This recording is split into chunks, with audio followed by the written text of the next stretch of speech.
Assalamualaikum warahmatullahi wabarakatuh. Kami dari kelompok 3 ingin mempresentasikan hasil diskusi kami. Yang pertama ada penelitian kualitatif. Penelitian kualitatif digunakan untuk memahami fenomena sosial dengan perspektif mendalam. Metode ini cocok untuk mengeksplorasi makna, pengalaman, dan pandangan individu. Ciri utamanya ada: yang pertama, berfokus pada pemahaman mendalam. Yang kedua, data deskriptif. Yang ketiga, pendekatan fleksibel. Yang keempat, konteks sosial penting. Yang kelima, subjektif. Selanjutnya ada penelitian kuantitatif. Penelitian kuantitatif menguji hipotesis dengan menggunakan data numerik yang diolah dengan metode statistik. Penelitian ini objektif dan terstruktur. Ciri utamanya yang pertama, berbasis pengukuran numerik. Yang kedua, hipotesis yang diuji. Yang ketiga, objektivitas. Yang keempat, alat statistik. Yang kelima, generalisasi. Selanjutnya ada paparan metode penelitian pada jurnal. Jurnal yang pertama ada perbandingan kinerja Redis, Mosquito, dan MongoDB sebagai message broker pada IoT middleware. Jurnal ini menggunakan eksperimen kuantitatif untuk mengukur latensi dan konsumsi sumber daya. Selanjutnya ada sistem rumah cerdas berbasis Internet of Things. Jurnal ini juga menggunakan eksperimen kuantitatif untuk menguji efisiensi dan responsivitas sistem. Yang ketiga ada jemuran ikan asin otomatis berbasis IoT. Jurnal ini juga menggunakan eksperimen kuantitatif untuk menilai waktu dan efisiensi pengeringan. Selanjutnya ada analisis keamanan jaringan menggunakan IPFAR. Jurnal ini juga menggunakan metode kuantitatif untuk mengevaluasi keefektifan firewall. Selanjutnya ada sistem deteksi serangan DDoS pada SDN. Jurnal ini juga menggunakan metode kuantitatif untuk deteksi serangan. Selanjutnya ada jurnal perancangan keamanan jaringan nirkabel. Jurnal ini juga menggunakan metode kuantitatif. Selanjutnya ada speech recognition untuk aplikasi pencarian gedung olahraga. Jurnal ini juga menggunakan eksperimen kuantitatif untuk menguji efisiensi metode K-Snakeball. Selanjutnya ada sistem pakar identifikasi penyakit tanaman padi. Jurnal ini juga menggunakan metode kuantitatif untuk mengukur akurasi identifikasinya. Selanjutnya ada sistem pakar diagnosa kerusakan mesin pada sepeda motor matic. Selanjutnya ada analisis perancangan sistem. Yang pertama, metode waterfall. Metode waterfall adalah metode yang setiap tahap dilakukan secara berurutan dari perencanaan hingga pengujian. Cocok untuk proyek yang tidak memerlukan banyak perubahan di tengah jalan.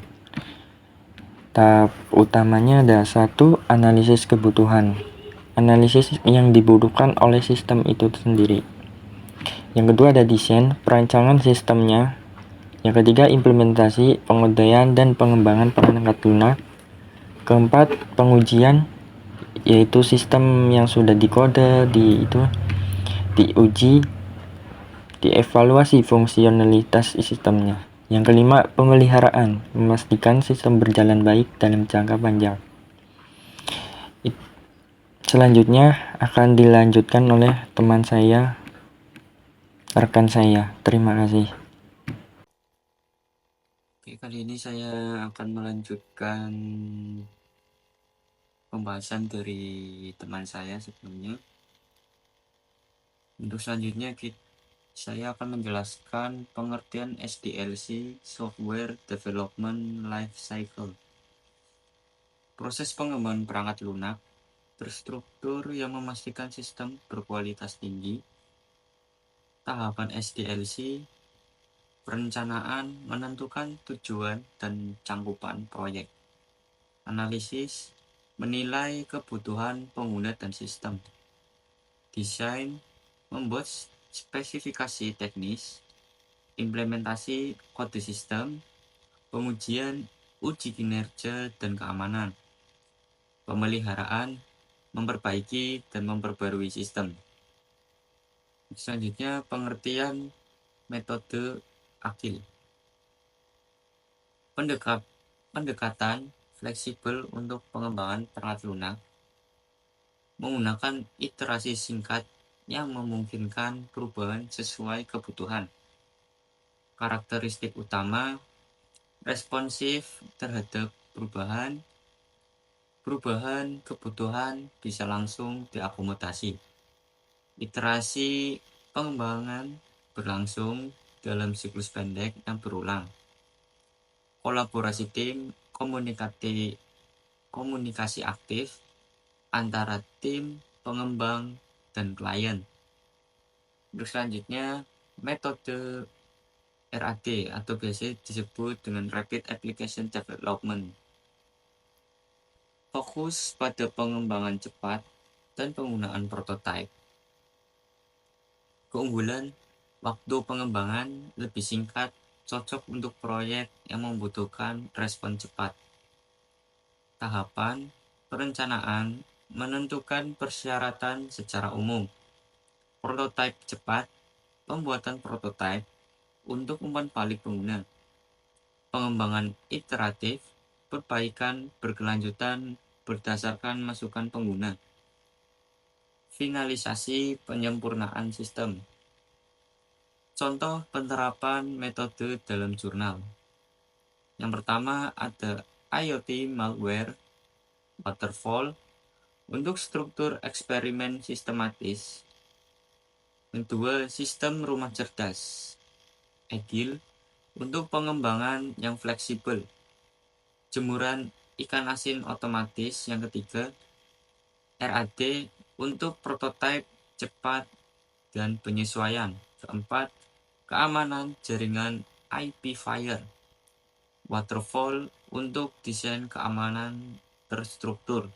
Yang kelima, deteksi DDoS pada SDM. SDLC untuk pengembangan yang menyeluruh. Yang keenam, keamanan nirkabel WIDS. Waterfall dengan fokus pada stabilitas sistem. Yang ketujuh, speech recognition KNN.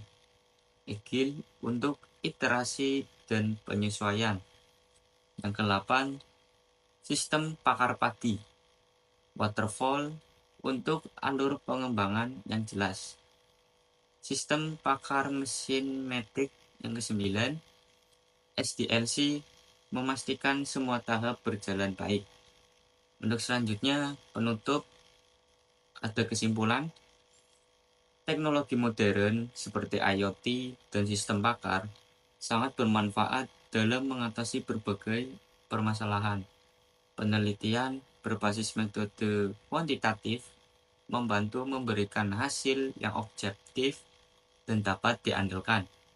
Manfaat penelitian, hasil penelitian ini bisa diaplikasikan untuk meningkatkan efisiensi operasional, keamanan sistem, dan memberikan solusi inovatif di berbagai bidang teknologi.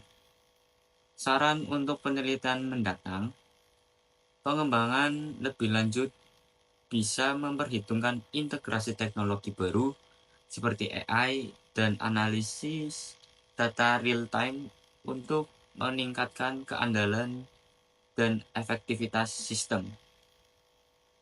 Mungkin cukup sekian video kali ini. Apabila ada salah tutur kata, mohon maaf. Wassalamualaikum warahmatullahi wabarakatuh.